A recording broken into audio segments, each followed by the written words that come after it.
Hubo un tiempo en que los mares no tenían nombre, y las estrellas guiaban a los audaces más que los imperios. En medio del silencio del Atlántico, cuando Europa aún dormía en sus sueños feudales, surgieron figuras envueltas en pieles, armadas con fuego y acero, que desafiaron la vastedad del océano. No eran conquistadores en busca de gloria eterna ni comerciantes obsesionados por el oro. Eran viajeros, navegantes, exploradores de lo imposible. Esta es la historia de su llegada al continente americano mucho antes de que Colón pensara en zarpar. Es el eco de un intento que no se convirtió en conquista, de un asentamiento que fue más suspiro que grito. Porque si los vikingos tenían el coraje, la técnica y la visión, ¿por qué decidieron retirarse?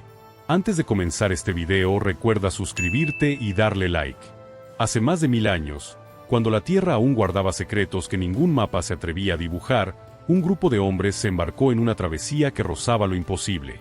No tenían brújulas, ni cartas marítimas, ni certeza del destino. Tenían viento, madera y voluntad. Eran los vikingos. Guerreros, sí, pero también agricultores, exploradores, poetas de la navegación. Entre los pliegues de sus capas de pieles y el filo de sus espadas, llevaban un sueño: encontrar la tierra más allá del horizonte. Las sagas cuentan que fue Leif Erikson quien dio el primer paso hacia lo desconocido. Desde Groenlandia, su embarcación de roble cortó las olas del Atlántico como si respondiera a un llamado antiguo. No fue solo una expedición, fue una invocación. El lugar donde desembarcaron lo llamaron Vinland, tierra del vino, aunque probablemente fueron las bayas silvestres las que dieron ese nombre. Allí, en algún rincón de lo que hoy llamamos Terranova, plantaron su destino sobre la tierra húmeda y nueva. Durante siglos, muchos pensaron que era solo una leyenda, un relato inflado por la nostalgia nórdica. Pero en 1960, el mito se quebró ante la evidencia. El Anse Aux Meadows reveló sus secretos: restos de estructuras vikingas, herramientas de hierro, clavos corroídos por el tiempo. Era real. Los vikingos habían llegado. Habían estado ahí. Y sin embargo, no se quedaron. En este capítulo, comienza el misterio. Porque si tenían barcos capaces de atravesar océanos sin guía, si sabían domesticar el frío en Groenlandia, si fundaron colonias entre hielos y volcanes, ¿por qué no conquistaron América? ¿Qué fuerza invisible los hizo retroceder? Quizá fue el clima, la resistencia local, la falta de recursos. O quizá fue algo más profundo. Una intuición. Un susurro del bosque que les dijo que esa tierra no les pertenecía. Lo cierto es que la historia oficial olvidó que los vikingos llegaron primero. El viento que empujó a Erikson desapareció sin dejar testigos. Y Vinland, esa promesa de otra Europa en el oeste, quedó atrás como una huella desdibujada en la nieve. Esto no es solo una crónica de exploración. Es una pregunta abierta al tiempo. Una invitación a volver a escuchar las sagas no como fábulas, sino como advertencias. Porque donde termina el mapa, empieza la leyenda. Y los vikingos, durante un breve y brutal suspiro, estuvieron ahí. Cuando los vikingos pisaron Vinland, lo hicieron con la fuerza de quienes han domado océanos y sobrevivido a tierras de hielo. Pero América del Norte no los recibió con los brazos abiertos. Lo que parecía una tierra abundante se convirtió en una trampa silenciosa. El invierno llegó sin piedad. El suelo era frío, las cosechas eran débiles, y cada semilla que enterraban se convertía en una pregunta sin respuesta. El lino se negaba a brotar. La cebada moría antes de nacer. Y el hambre, esa sombra que conocen bien los pueblos del norte, comenzó a arrastrarse por los pasillos de sus precarias construcciones. Los días se acortaban. La oscuridad del cielo les recordaba que estaban lejos de casa. Intentaron repetir las prácticas de Groenlandia: pescar en ríos helados, cultivar entre rocas, cazar como lo hacían en los fiordos, pero este mundo tenía otras reglas. Los animales eran distintos. Las estaciones, impredecibles. Y el frío, más cruel que nunca. No era solo el clima. Era el cansancio de intentar comprender una tierra que no hablaba su lenguaje. Pero había otra presencia en Vinland. Silenciosa, sabia, firme. Los pueblos indígenas. Ellos eran hijos de esa tierra. Conocían sus ciclos, sus señales, sus secretos. Cuando los vikingos llegaron, los observaron. Al principio hubo curiosidad, incluso intentos de trueque. Pero pronto, la desconfianza floreció. Los relatos islandeses los llamaban skraelings, un término despectivo que cargaba la mirada del extranjero que no entiende lo que ve. Y entonces, el primer grito, el primer enfrentamiento, el primer fuego encendido no para calentarse, sino para defenderse. Los indígenas no eran nómadas indefensos. Eran pescadores, cazadores, guerreros. Defendían su tierra con la fuerza de quienes no piden permiso para existir. Los vikingos, expertos en invasiones rápidas, comenzaron a entender que quedarse significaba algo más que sobrevivir el invierno. Significaba formar alianzas, aprender lenguas, respetar símbolos. Y eso no estaba en su naturaleza. Vinland se volvió hostil. No por traición, sino por resistencia. Los colonos comenzaron a sentir el peso del aislamiento. No había refuerzos. No había imperios detrás de ellos. Solo pequeños grupos intentando sembrar raíces en un suelo que no los quería. Cada encuentro con los habitantes locales se convertía en una prueba.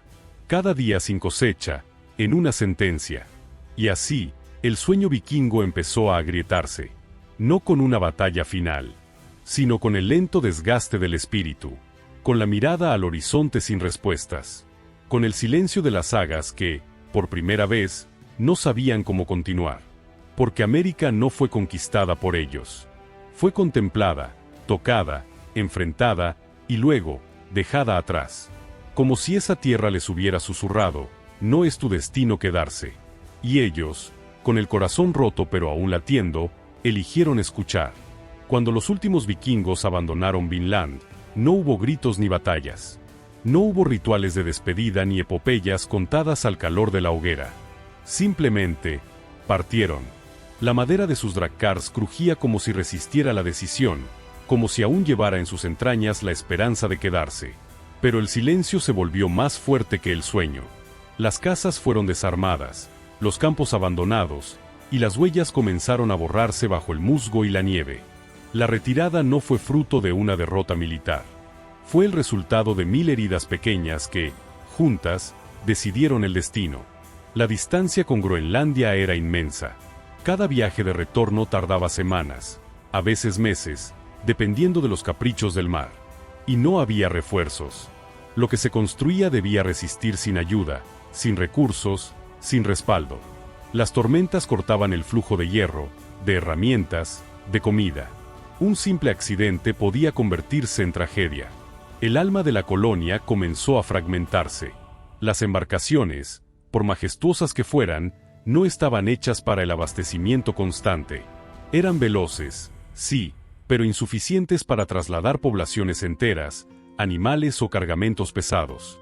Cada incursión en el continente era una apuesta de todo o nada. Y la recompensa, cada vez, era más escasa. El agotamiento no solo era físico, era espiritual. Los vikingos, hijos de una cultura que exaltaba la aventura, empezaron a quebrarse ante la monotonía del frío, ante el peso de la incertidumbre, ante el miedo silencioso de no volver jamás. El sueño de Vinland se transformó en una carga. Y cuando partieron, dejaron detrás no solo madera y clavos. Dejaron una pregunta abierta: ¿qué habría pasado si se hubieran quedado? Ese interrogante se convirtió en una sombra que recorre los mapas antiguos. Porque si los vikingos hubieran resistido un invierno más, si un líder hubiera apostado todo por esa tierra nueva, el curso de la historia sería otro. Vinland podría haber sido el inicio de una civilización nórdica en América. Las lenguas que hoy se hablan, los nombres de las ciudades, incluso las formas de los gobiernos, podrían tener raíces escandinavas. Pero no fue así. Vinland quedó atrás como un susurro en las crónicas. Las sagas hablaron de tierras con vallas silvestres, de enfrentamientos con los skraelings, de enfermedades extrañas, de muertes silenciosas y de despedidas sin ceremonia. Y luego, se callaron, como si esa historia doliera demasiado para ser repetida. Mientras tanto, en Europa, el tiempo corría. La era vikinga comenzaba a apagarse. Los reinos se cristianizaban, los guerreros se transformaban en campesinos, y el impulso del mar fue sustituido por el peso de la tierra. Cuando 5 siglos más tarde los europeos volvieron a cruzar el Atlántico, lo hicieron con mapas, con armas, con imperios detrás de ellos. Y fueron recordados. Pero Leif Erikson había llegado primero. Su legado, Sin embargo, no fue el de un conquistador. Fue el de un explorador que tocó una tierra y decidió no poseerla. Que supo reconocer que no todo lo desconocido está hecho para ser conquistado. Vinland no fue una victoria. Fue una revelación. Y esa revelación sigue viva, en cada saga que susurra entre líneas, en cada herramienta oxidada enterrada bajo el musgo, en cada rincón del continente que una vez escuchó las pisadas de quienes vinieron del hielo y regresaron al silencio. Porque la historia no siempre es lo que queda. A veces, también es lo que se elige dejar atrás. Vinland permanece en la bruma del pasado como un canto apagado entre las sagas nórdicas. No fue derrotada por espadas ni por imperios, sino por algo mucho más implacable: el tiempo, la soledad, el clima y el alma humana frente a lo desconocido. En esos campos helados donde alguna vez se alzó una casa vikinga, hoy solo quedan huellas borradas por el musgo, clavos corroídos por la sal y preguntas que el viento no ha querido responder. Y sin embargo, su paso cambió el curso del misterio. Porque cada intento, cada retirada, cada silencio dice más que 1000 conquistas. Vinland fue una promesa inconclusa, una posibilidad enterrada bajo capas de historia. Si le prestas oído, aún susurra entre las piedras. La exploración verdadera no conquista, revela. Como siempre, si les gustó este video, no olviden suscribirse y dejar su like. Nos vemos en el próximo video.